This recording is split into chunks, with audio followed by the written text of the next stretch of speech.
Uilliam, quick to ascertain the situation, took the crown and arranged the funeral of his deceased father in May of 1299, ordering full honors for the accomplishments of the past king Raymond the Wise.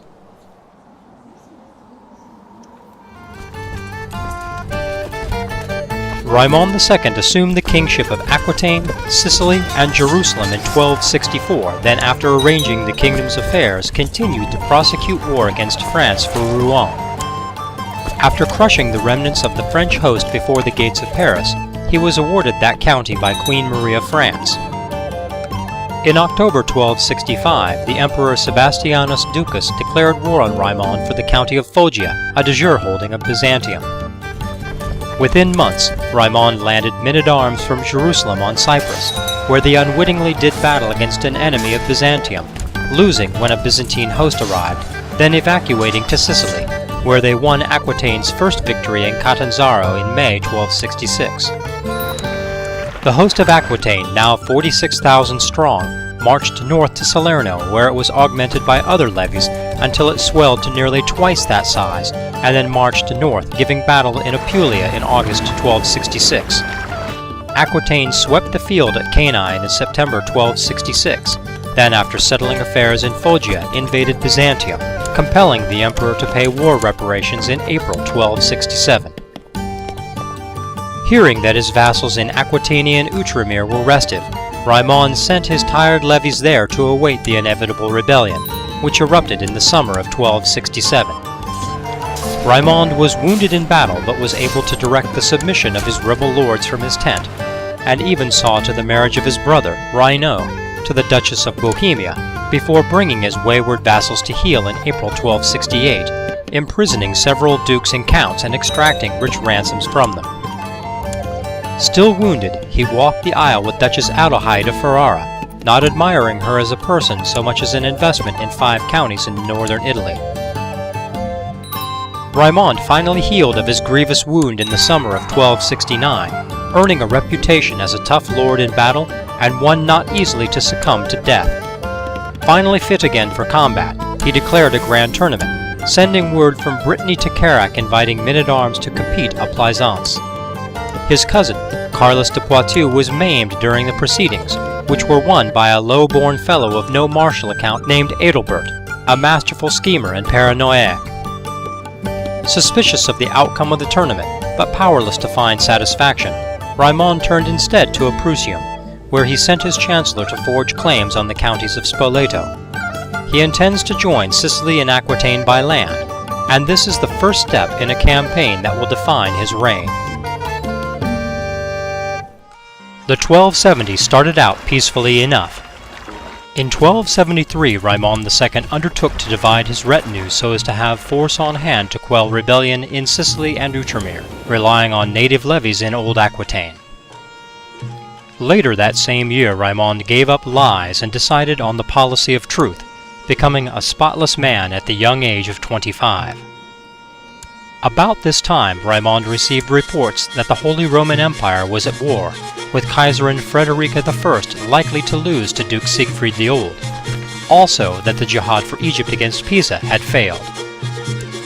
Duchess Adelheid, though married to King Raymond II for 4 years, was still without child in the summer of 1273, a worrisome development. In the autumn of 1273, King Raymond discovered that his grandmother Queen Lise of Denmark had passed, and that the Kingdom of Denmark was no more, having been absorbed by surrounding powers.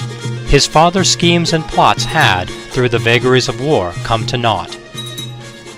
In June 1274, King Raymond granted the Prince-Bishopric of Vivarais to his kinsman, young Jacques de Poitou, a lad renowned for his quick wit and prodigious learning, then gave him a gift of gold to ensure his prosperity. As the winter of 1274 came on, good news finally reached Raymond of Adelheid's being with child, and hope sprang forth for a strong boy to carry on the line. Aquitaine having been at peace for years, and Pisa's vassals unhappy with serene Doge Adalberto, Raymond declared war for Amalfi, the last county of the Kingdom of Sicily not under Aquitanian control. Raymond attacked Adalberto at 3 points, north, south, and east. While on campaign, Raymond received word of the birth of Elaine, his first daughter. Pisa put on a strong fight, and Raimond was forced to retreat at first, barely escaping from Bari by ship and dissolving his levies into the hills in September 1275. Raimond quickly reversed Aquitaine's fortunes, crushing an expedition from Pisa in the Sinai and taking Mayor Vittore prisoner. In September 1276, Pisa brought the smaller Aquitanian host to grips at the coastal fortress of Sorrento. Raimond quickly dispatched vessels to bring reinforcements from sieges in northern Africa, and the outnumbered and battered host was saved on the 17th of October, winning the great victory at Sorrento over the next month. After a long and sometimes chancy war, Pisa was forced to surrender Amalfi, and Sicily was finally made whole under Raimond II, now known as the Wise for his sinless and well-regarded rule over Aquitaine. Raimond was quick to grant the new gains to kinsmen. Jacques de Poitou was made mayor of Capri, Savaric de Poitou was made baron of Sorrento, and Albert de Poitou was made Lord Mayor and Count of Amalfi. Before the dust could settle from the war for Amalfi, word came that Chancellor Yassar had created a legal fiction granting Raimond right to the Duchy of Spoleto, and Aquitaine's levies roused themselves again, invading that small Italian dukedom in the spring of 1277. Unable to resist Aquitaine's might, Duke Hartwig was forced to surrender his 2 counties and sent word to Raimond, now racked with campaign fever, that he would accede to Aquitanian overlordship. It took almost 2 years for Raimond to recover, but thankfully this time was peaceful, and Raimond granted the new holdings in Spoleto to Boisson de Poitou, to the increase of the de Poitou dynasty's fame and glory. January 1280 finds Raimond without male heir, but a single daughter, Elaine, growing well and set to inherit a vast kingdom and empire in all but name. In the summer of 1280, rebellion broke out in Orléans, and levies were raised from Blois to put it down, but the peasants, upon hearing that a well-armed and organized host was assembling to slaughter them, put down their flaming sticks and went home. Later that same summer, Chancellor Yassine forged a claim on Eu, and Raimond declared war upon King Jocelyn III of England in August 1280 for the counties of Eu and Vexin in English Normandy. A complicated battle ensued, with men-at-arms shipping across the Seine to do battle with England, finally forcing a pitched battle in Evreux in February 1281. The vastly outnumbered English had little chance. Raimond, for his part, learned much of the ways of war, and became a renowned cavalry leader in the summer of 1281. A few months later, Eu and Vexin being completely subdued, King Raimond prepared to bring desolation to England itself, but King Jocelyn thought better of it, and surrendered his 2 counties to Raimond on the 23rd of August 1281. In the autumn of 1281, Raimond heard tell that the Pope considered him, like his great-grandfather John III, a true Christian knight, to his very great honor, and his daughter, Elaine, showed signs of following in her father's ways, adopting a brave attitude.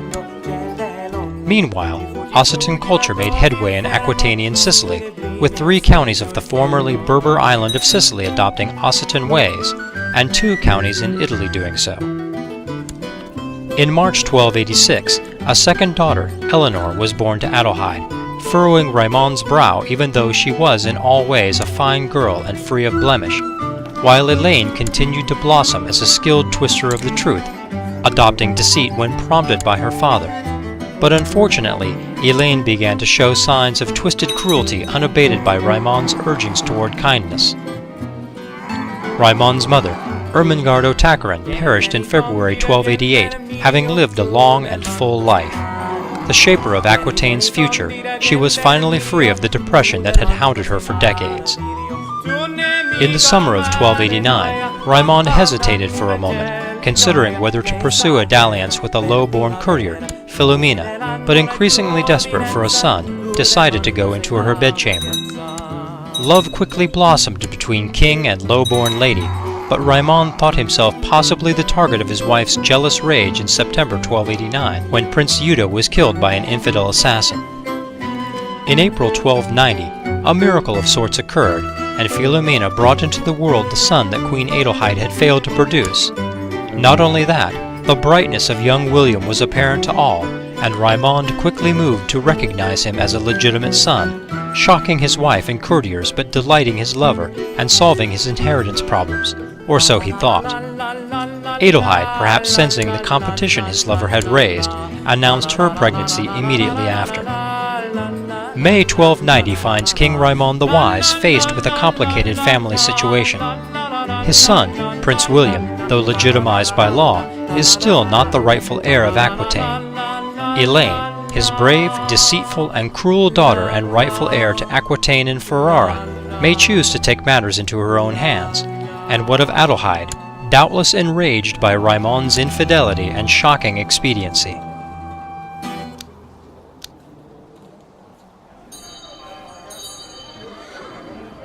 In 1290, troubled by the as yet unsettled succession in Aquitaine, Raimond distracted himself by attending to his domain lands, building improvements in all of them. In the autumn of that same year, Adelheid gave birth to a third daughter, Elessa.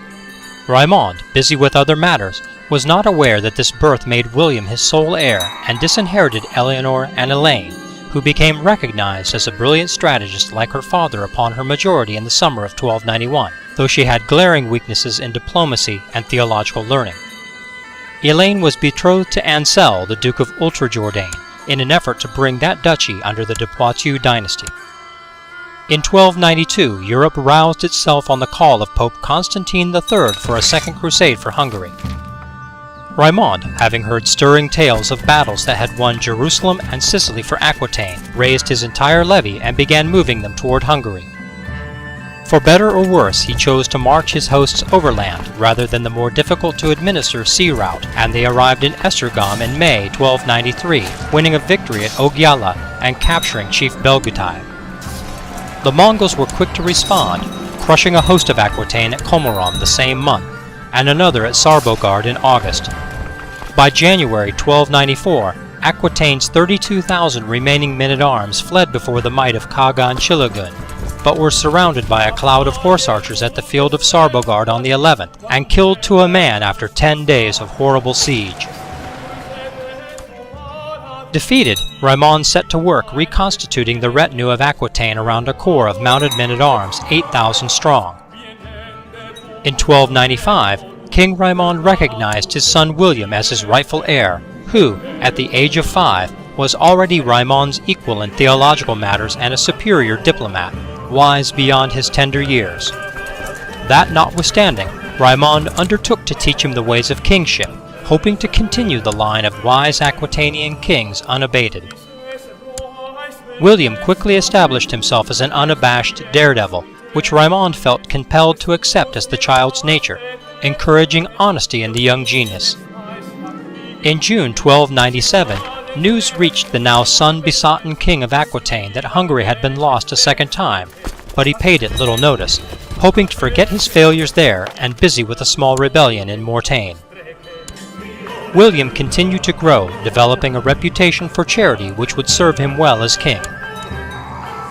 In 1299, while spending time with his son, King Raimond succumbed to a stroke and fell dead on the 28th of May. King Raimond ruled Aquitaine for 35 years, expanding its borders little, but ejecting England from France. He also undid the work of his father, which would have brought the 5 counties of Ferrara under his heir's rule. He also led tens of thousands of Aquitanian men to their deaths at the hands of heathen Tengri hordes in Hungary in an ill-managed debacle. However, he did secure an unbroken inheritance for his son, Uilliam, whose brilliance may usher in 50 years of unparalleled might. While not the greatest of Aquitanian kings, Aquitaine did not grow weaker or smaller under Raimond II. The question now is whether the boy King Uilliam will be able to face down internal and external threats and establish his own legacy.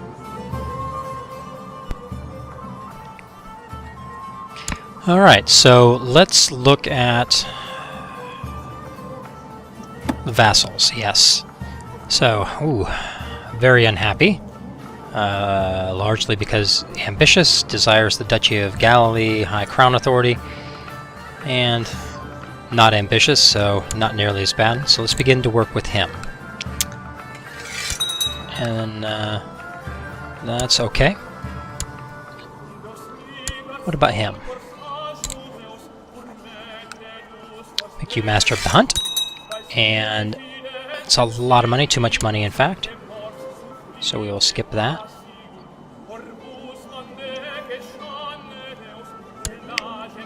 Let's see about getting married.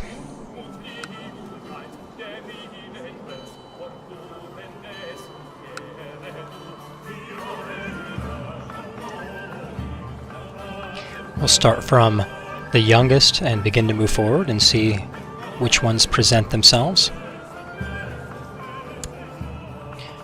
A young Elizabeth here, William's intellectual equal. Gerberg, 1 year older than William, but also coming along very, very nicely. Young Dora, very nice.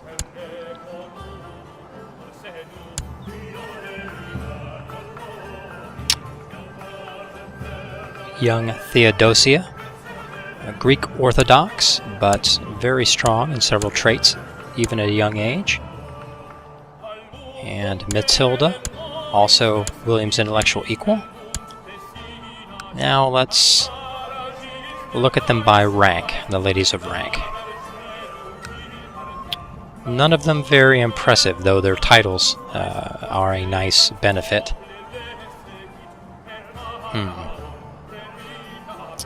No. No. Wilhelmina? No. Nope, and no good. Alright, so let's get back to the vassals and let's get them figured out. Anybody else that I can figure out? No. Alright, so what about children that need educating? Myself? Yes. Alright, who is going to educate me? It may be difficult to find someone.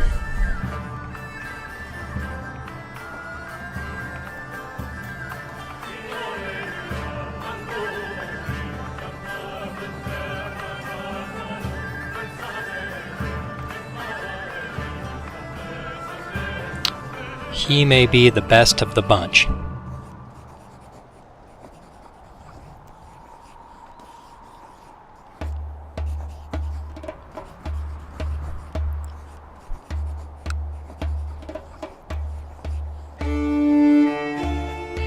That's not bad either. At that arbitrary.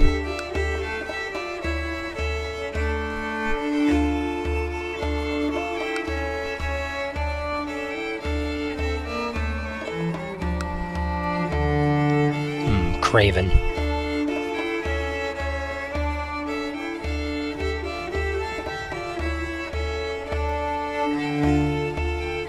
He is not bad either.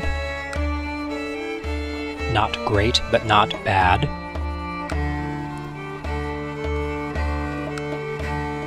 Let us see if there is someone out and about in the realm that I can bring over who is exceedingly strong. Let's make sure they're of my culture and religion.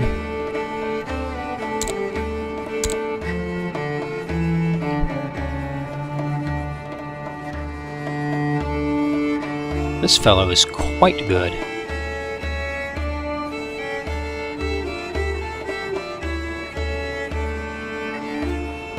Guigues Carponois, Frankish gentleman, will he come to my court? Yes.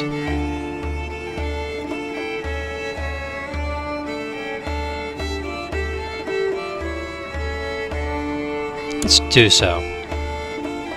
Let's do so. Let's bring him into my court. Alright, now I have a regent.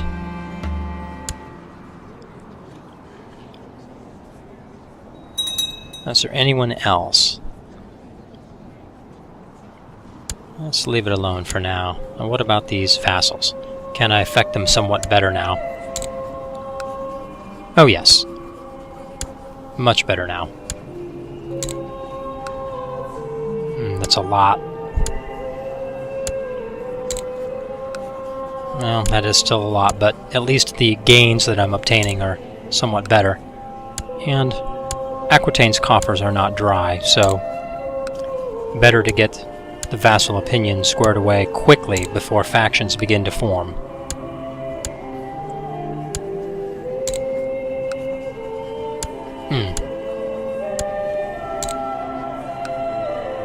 A lot of money, but a good benefit. And I've already taken care of him. And... ooh. These Italians require a lot of gold.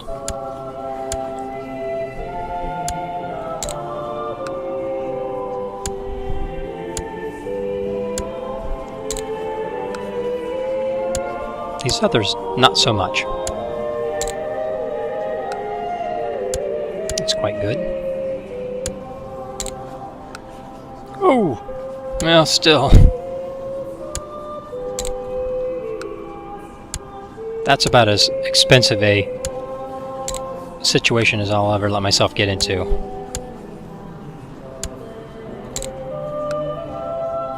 But better to spend the money than have rampant civil war in the kingdom while William is only 9 years old.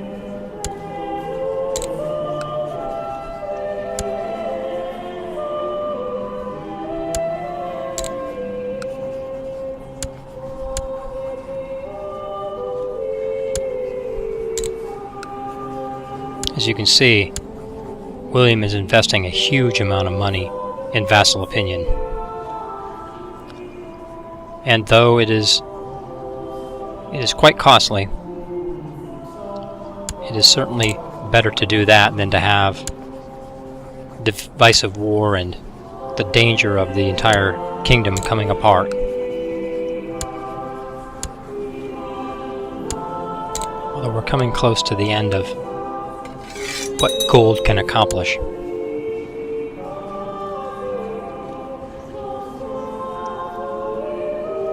Alright, so there are a few vassals. There are a few vassals who are still hostile and cannot be reconciled. I can try to take the edge off of this fellow's hatred. Of course, he is the leader of a faction. And let's check the Pope. The Pope is deceitful, and I am honest, and he does not like me for that. Very well. Alright, continuing on at a slow pace, so we can see... Very good. No, let us not do that. And let us have Guy educate young William. And then let's see who can educate Eleanor. Let us find the High Dukes, those who need some opinion to be increased, and have them do it. So, at present, the situation is like this. A lot of plots. Let's see if I can... no, okay. Alright, let's focus only on the ones that affect William. Oh, well, Princess Elaine, will you lay off of this plot? Why, thank you.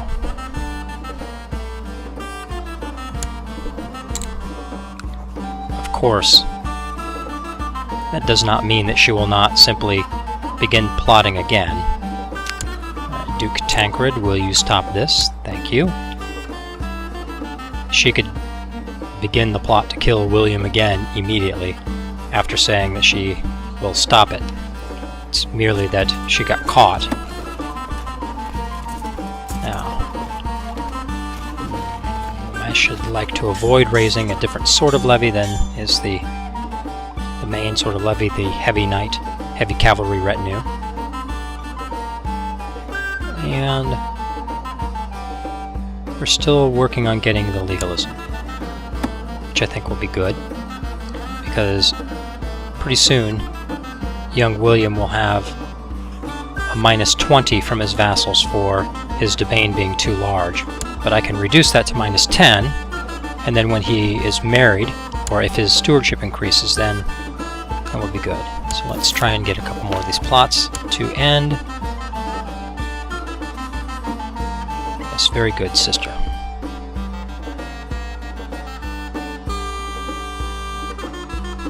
Alright, let's bump up the speed a bit and see how things go. The beginning of a young king's reign is a nervous time, so I want to take it a little slow and see how things go. Would be nice to lift his excommunication, but can't do it yet. Excellent. Very good. +2 to all traits. This King William is going to be very strong should he survive to his majority. Very strong.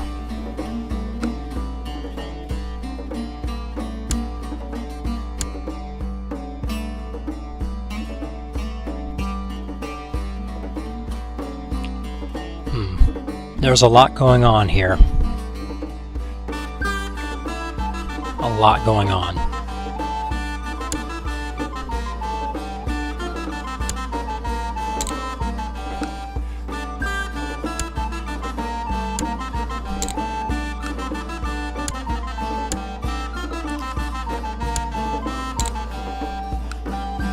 Oh, very good.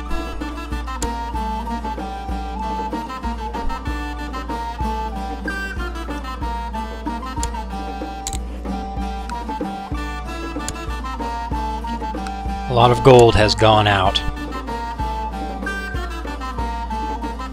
And there will probably be more gold yet to go out before this is all said and done.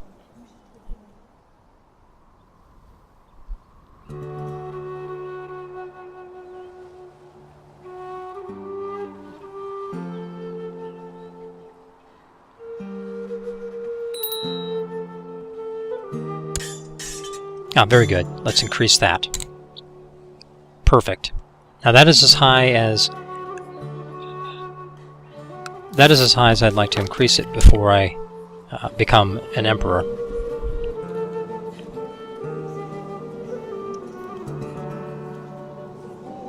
How much better would he be? Oh, probably quite a bit better. But let's give him a chance. Because right now I don't want to risk vassal opinion dropping at this particular time. But he'll definitely be my chancellor at some point. Now let's see whether or not I can get a few of these gentlemen to drop their plots, or see whether or not we've got my sister plotting to kill me again.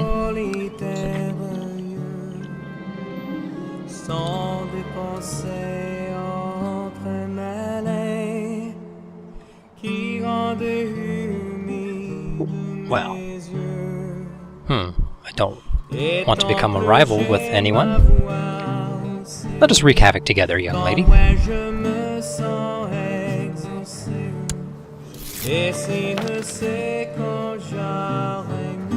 Oh, really now?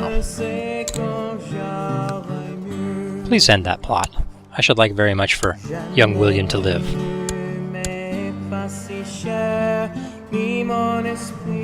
As you can see, things are quite dangerous for young William at this time. It's going to take constant effort and the expenditure of much gold and a lot of attention placed into this to make sure that he survives to his majority. This is a very dangerous time.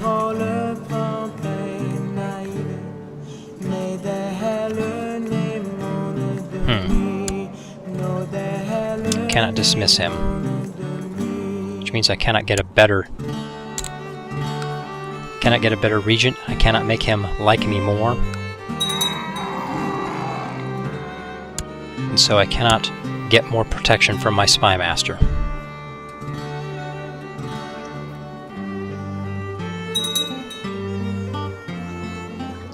Let us let time slip by for a little while here. Perhaps I will have the option to give some more money to these vassals to make them happier with me soon.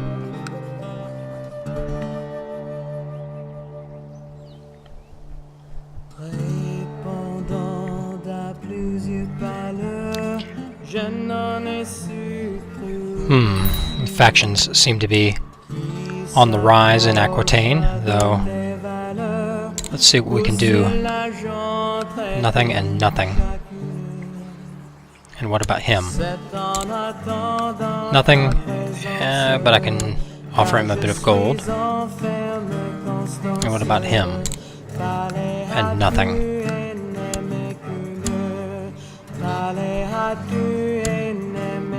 It may be that war will have to be fought. It may be unavoidable. Best thing I can do is gather up my retinues in one place, assemble the power near where I think I will need it, and be ready.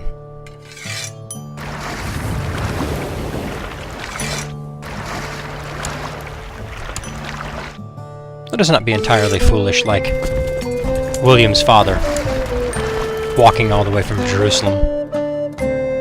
That would just be silly.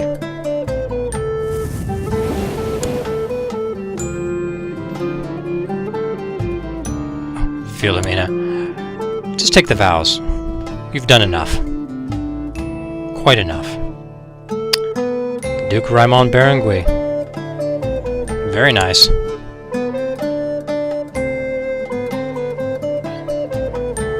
My vassals may finish the work of cutting up France for me.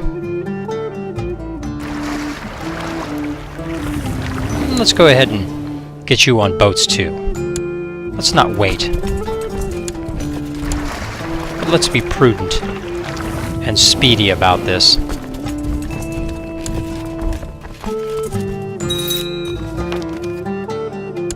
Wish to fabricate a claim on the Kingdom of Aquitaine, do you? Will you lay off of it? Good, please do.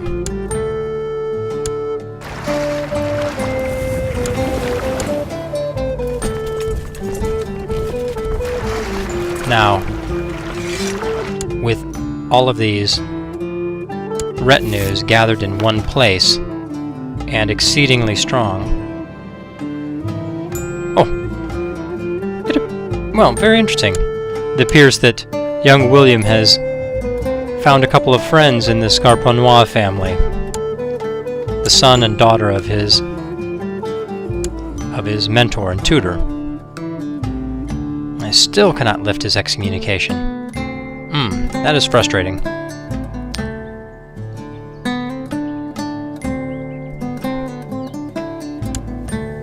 Well, I cannot do that.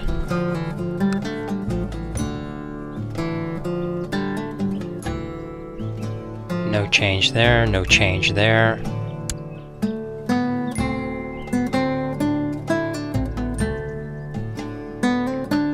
Now, let's join these together and let's get some competent leadership on top of it. On each flank. Very good. Now, if rebellion breaks out in Aquitaine, I will send that retinue in to do some business. And composed as they are of heavy knights, they should make very short work of any comparably sized or even larger retinue that is not so composed.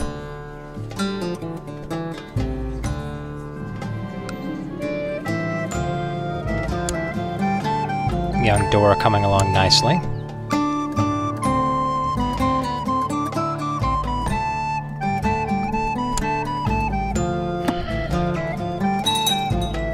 If it appears that I am somewhat obsessed with vassal opinion, well, there's a good reason for it. Please end your plot, Mr. Consumption there. I don't need lungers coming after me.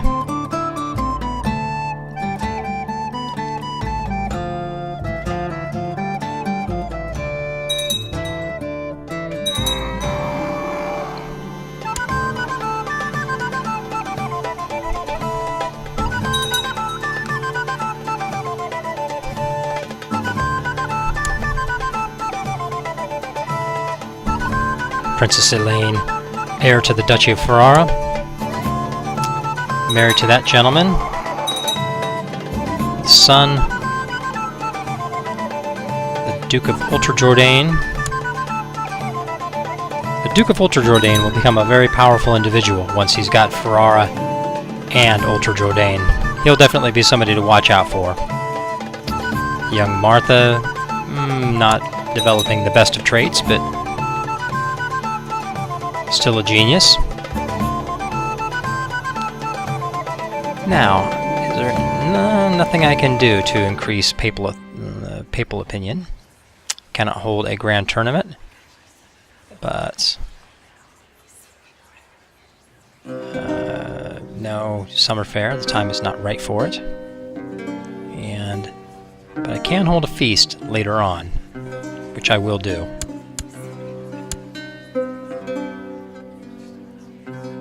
As soon as possible, I will throw that down.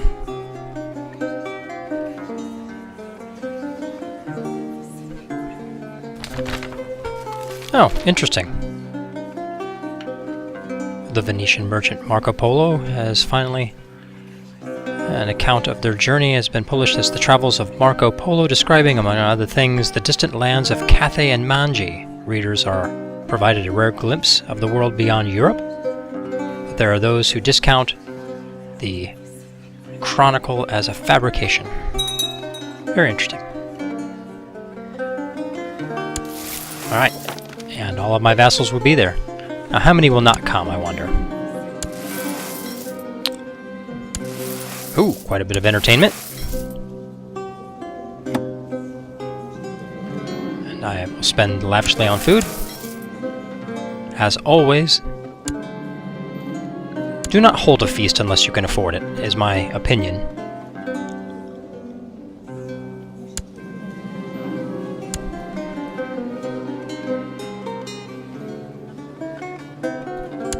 Some dueling. A lot of action. Whoa! A lot going on.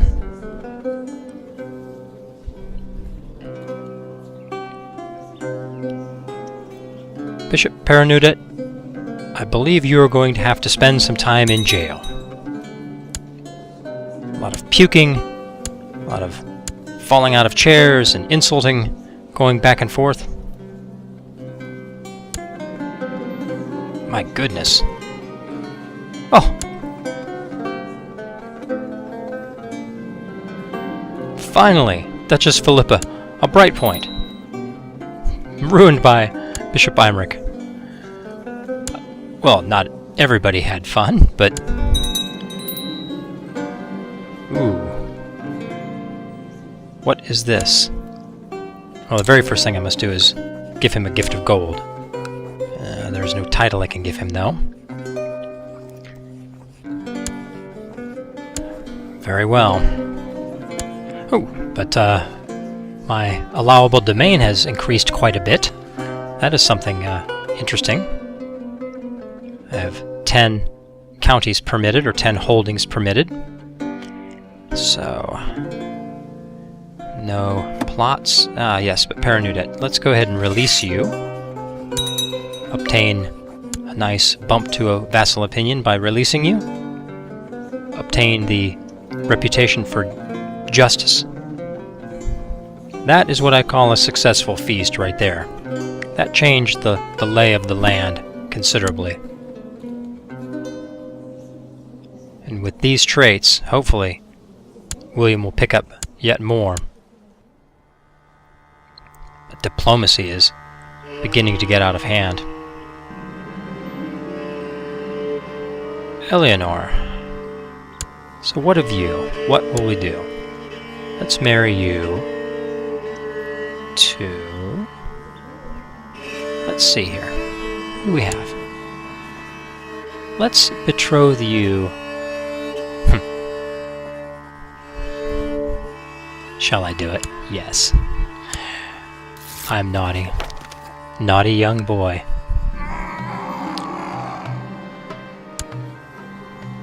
Oh, young Elizabeth. Cut down before you could become anything. Now that's one possible wife not available. Ermengarda. Who shall we have educate you? Him. Very well. And onward. So the summer fair. Benefit from other nations' technology. Improve the cavalry. Increasing their attack, defense, and other abilities. So, what shall we choose here? I would say that William needs to be suspicious, especially given circumstances in Aquitaine. I think that would be wise. Ooh, that's a lot, but technology is always something to strive after. Who, as any kind of student of history, would not choose to have a nation that they are controlling in any kind of historical game press forward with, oh, this is very good, press forward with technology. Yeah, see, this increases piety and martial ability. Very nice. Excellent. Excellent. The only thing that he is not a master at is intrigue. He has a weak claim on this barony. I don't pay much attention to claims on baronies as a king. I'll grant you a claim on the perpetrator's titles. If I can get my vassals fighting each other, maybe they will lay off of me a little bit. Do I have the ability to raise another cavalry retinue? No. So I'll leave that alone. Oh, she would have been a fine wife. She would have been a fine wife. Too bad.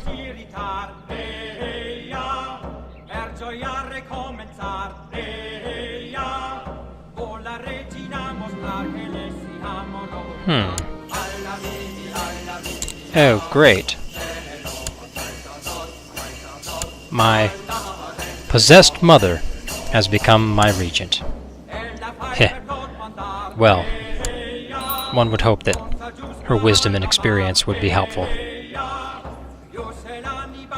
This is all very worrisome.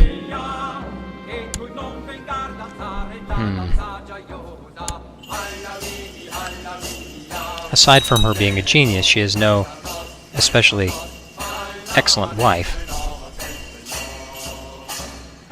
It would be nice to have the whole package, I guess is what I'm trying to say.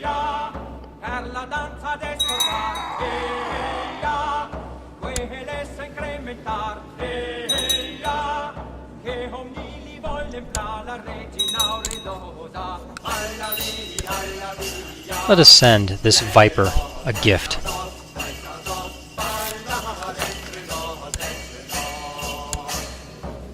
She is married. I wonder if the Byzantine Empire is going to attack me soon.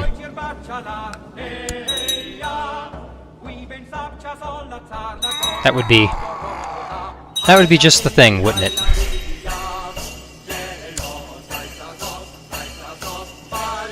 Good. Now I can begin lifting excommunication, possibly.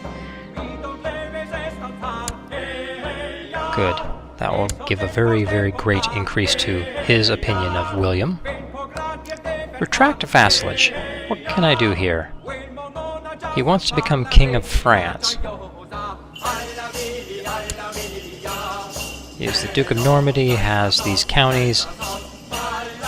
He may be able to try for it. Well, if he does, we'll be at war sooner or later. Constance well, that's William's friend. Why would they be after her? Oh! Well, the homosexuality. Oh.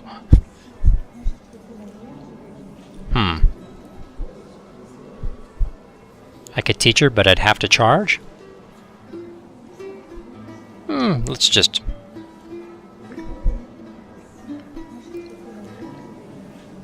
give her the advice freely.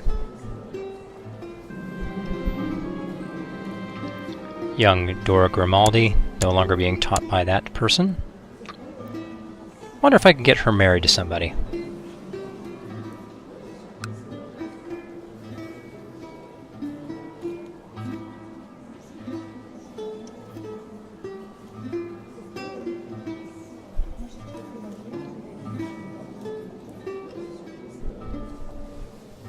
How about her? To him. Very good.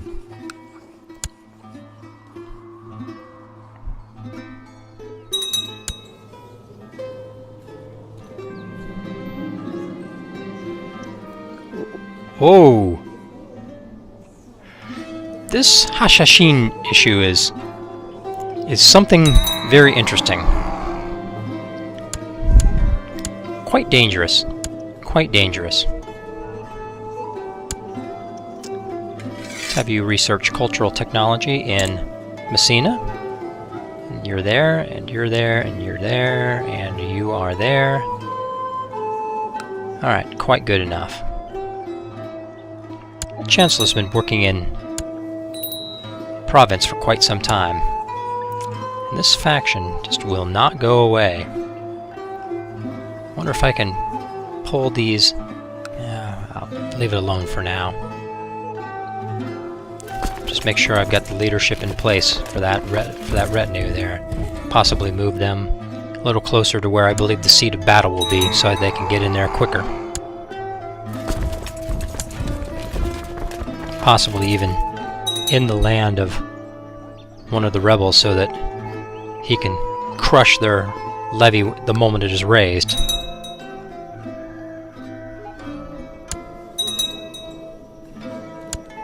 Alright, now let us see about betrothal.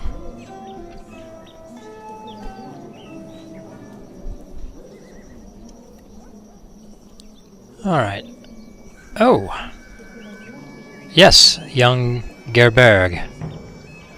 Is she... Yes! Unmarried. Let us scoop her right up. Let us scoop her right up. Look at those traits. What a sterling young lady. Received the go-ahead from jail? That's outstanding too.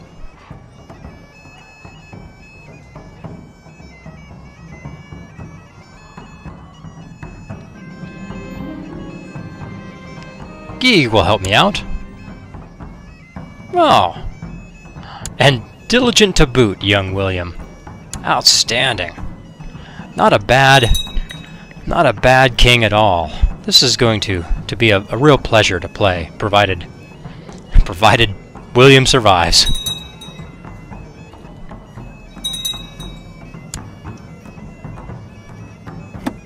What about vassal opinion? It seems to have slipped off a bit. Let's see if some money will solve it. Yes? Yes, it will.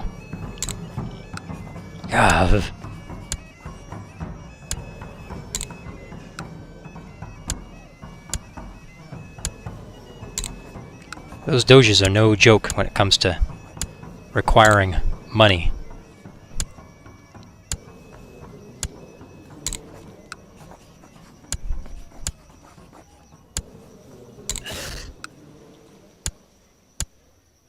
But it's all worth it.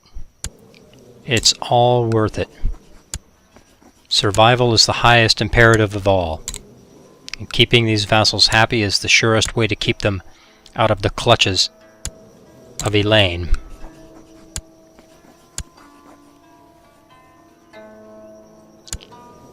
Elaine is, by the way, completely justified in her efforts to murder William.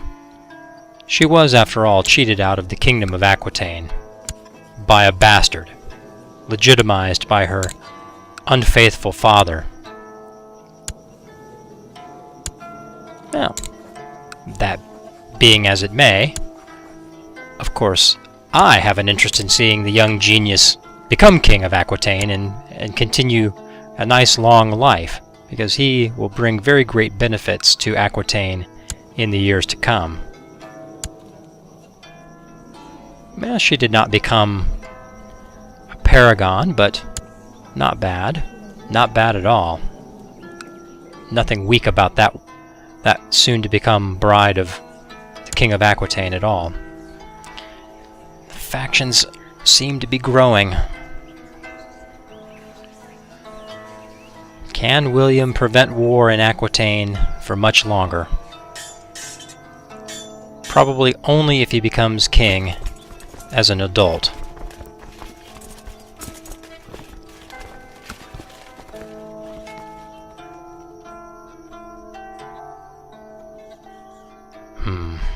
Right there near the line where they might think that they can do it.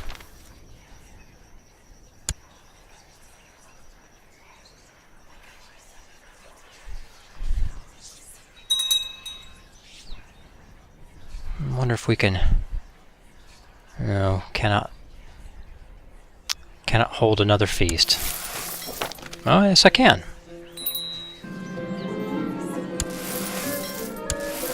Excellent. Well, let's do that.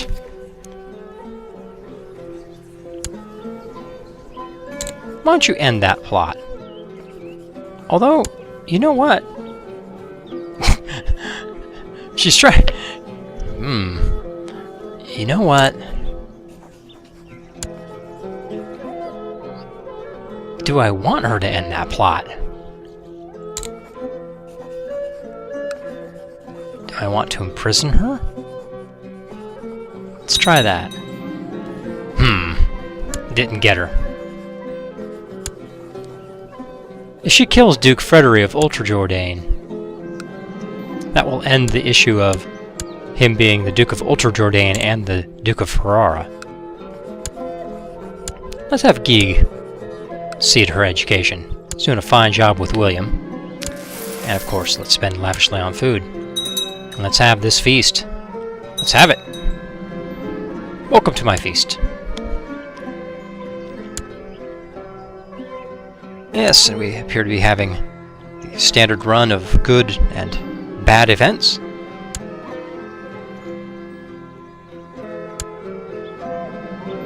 Riotous drinking. At least no murders. Well, at least I thought it was going to end on a high note. Well, let's ask Gig. Oh no! Oh no! No! Uilliam has gained the arbitrary trait that will make his vassals very unhappy. Sigh, sigh. Woe and alas. Yes, -10 for arbitrary. But now King Uilliam is an adult, and he has become a grey eminence, a diplomatic master, past master. Look at that. Fully competent in all fields, marrying a masterful wife, possessed of many excellent traits. Well, shall we go with gold or prestige? Prestige. And Uilliam needs a bit of prestige to help him along, and let him hope to have a son, having no other aspirations available to him. Now let us see if I can buy some of these people off and make them leave off of these factions. Yes, it appears quite possible.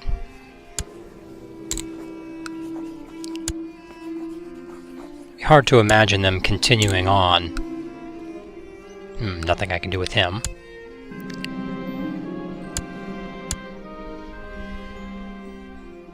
Let us send him to the assassination, if need be.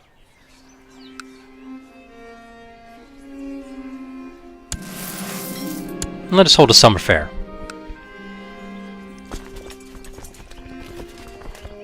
No new retinues that can be raised.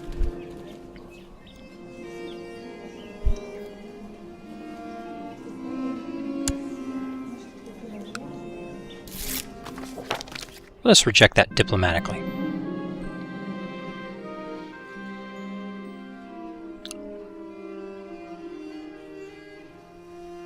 Let us be suspicious again.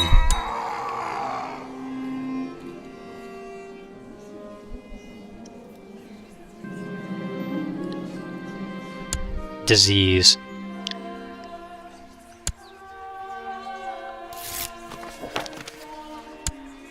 Oh. End that, please.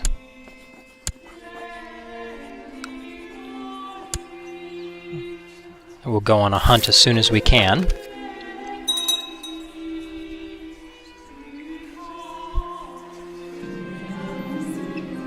Yes, let us adopt the Marshal's ideas. Okay. No plots that require a great deal of attention. Possibly this one. But he won't do it. How about if I make him happy? There you go. Gold lubricates human relations. Like oil. And the gold must flow. But I missed the chance for the hunt this year. Well, next year.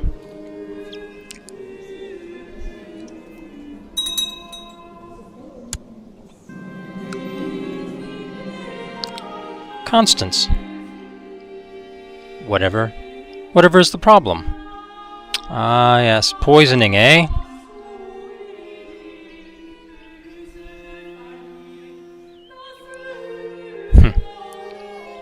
Well, let's look into this. It would be ridiculous for Uilliam to be killed now. I just don't know what I would do. It'd just be something else.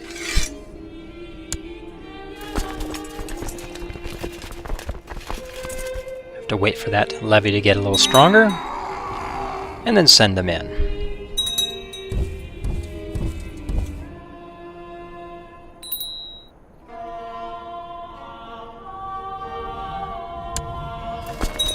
And then disband it.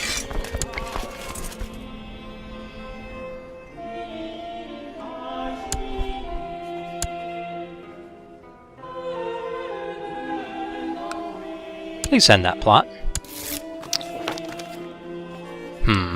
Queen Mother.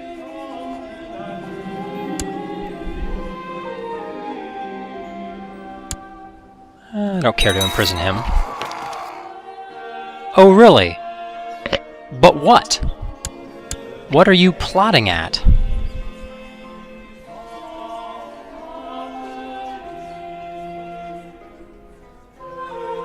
Well, not her. What? There appears to be no plot whatsoever that she's at.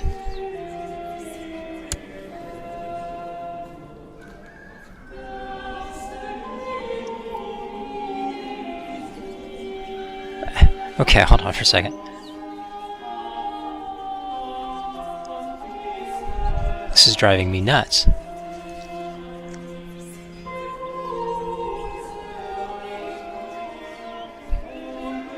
Alright. Can I imprison her? No. No. Can I request excommunication? No.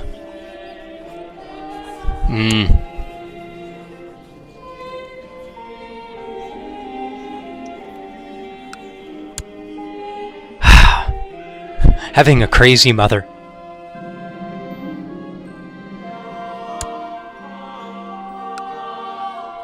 Let's send him to the arrest. It's going to take the levies of more than one county, so let's get them gathered up.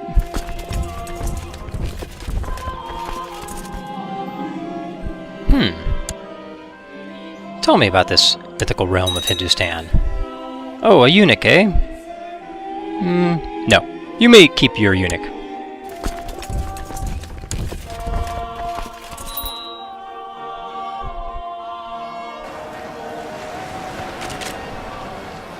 I know there are many lands who like these castrated servants, but Aquitaine is not one of them. Now, what can I do for technology here? Anything? What the laws? Can we go to the medium crown law? Yes, let's try that.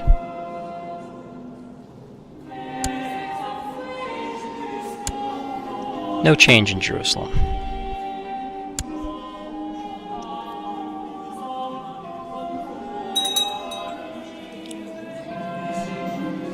That was quick.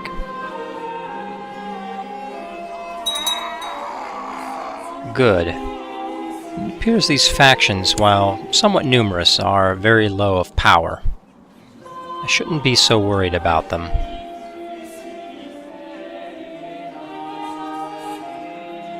I'm definitely going to go on the Grand Hunt this year. I will find the White Stag.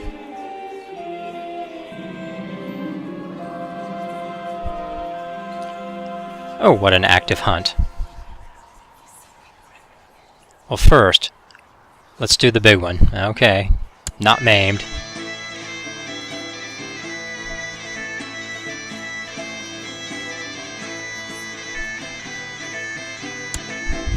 Oh, be greedy.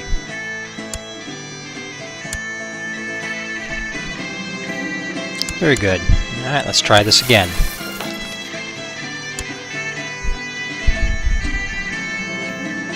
Oh, Deum. Very nice. Can I do it again? Yes.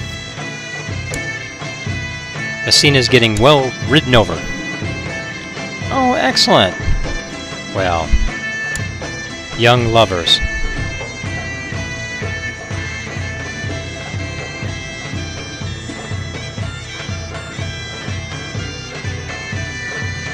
Well, since there's nothing to be gained, let us send out my best hunter. Deum is quite happy with King Uilliam now. I would say this was a very successful hunting season. And then let's hold a feast as well. This should solidify Aquitaine's vassals to King Uilliam quite nicely. I will spend lavishly on food. Let us all drink and feast together.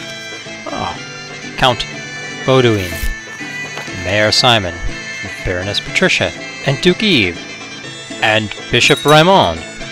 Well, very interesting. The feast is off to an interesting start, with insults, and everybody claiming to have had fun. But I have a new friend, Bishop Leon. Oh. Okay. Strange.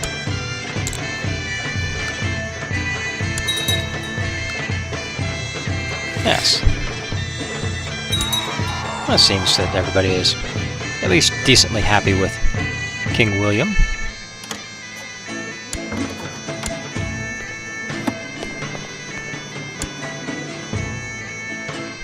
Gerberg very happy with him. Let's just clinch the deal. Now, what do we have here? He wants to marry Serene Doge, what's his name, to her. To some courier. Okay, that's fine by me. Boy, I wish that Chancellor would get...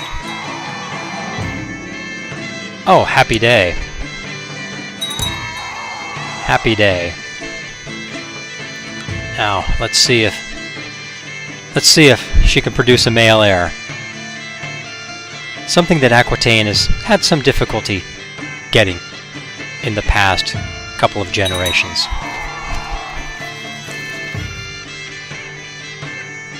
Let's not let them in. As you can see, the Holy Roman Empire has broken apart, like someone has smashed a gumball machine upon the ground. Its sweet treasures cast all about Europe. And now Duchess Elaine is in charge of Ferrara, with her claims on my holdings and pregnant.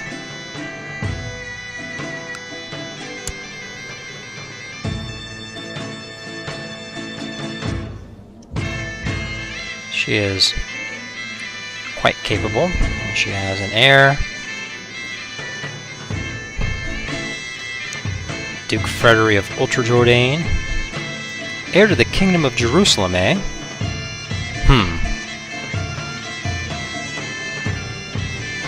I don't want that at all. Not one little bit. I think that has everything to do with the fact that William does not have a male heir. I think that will go away when that occurs and when that is taken care of.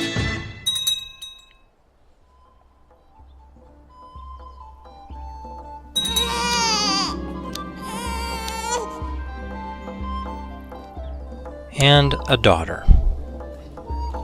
A genius. So of course we go with the traditional name. My vicious older sister notwithstanding. Tradition is tradition. 1310 finds Aquitaine on very interesting ground, with King William set to have a magnificent reign. Widely recognized as a masterful ruler, he is married and in love with a similarly amazing wife, Queen Gerberga de Beauchamp. His standing with Pope Constantine III, while somewhat weak early in his reign, has greatly improved and no trouble appears likely in that regard, and Aquitaine's factions and plots have been reduced to mere shadows of the threats they once were. The failure of the First and Second Crusades for Hungary have shaken the Catholic Church, and it is closely challenged by the Tengri faith of the Mongols. Aquitaine is clearly first among kingdoms in Europe, but it is no match for the true giants of Europe. The Kingdom of Jerusalem, so long a secure holding of Aquitaine, is one of the more contested and challenged kingdoms of Aquitaine at present, with Elaine and her son Frederick de Poitou strong claimants for it. However, King Raymond reigns from his stronghold in Messina like a god among men, his only weakness for the time being a lack of a son, though given his daughter's intellect, even that is a tiny blot on an otherwise blinding sun. Please join me for the next chapter of the alternate history of Aquitaine, and thanks for watching.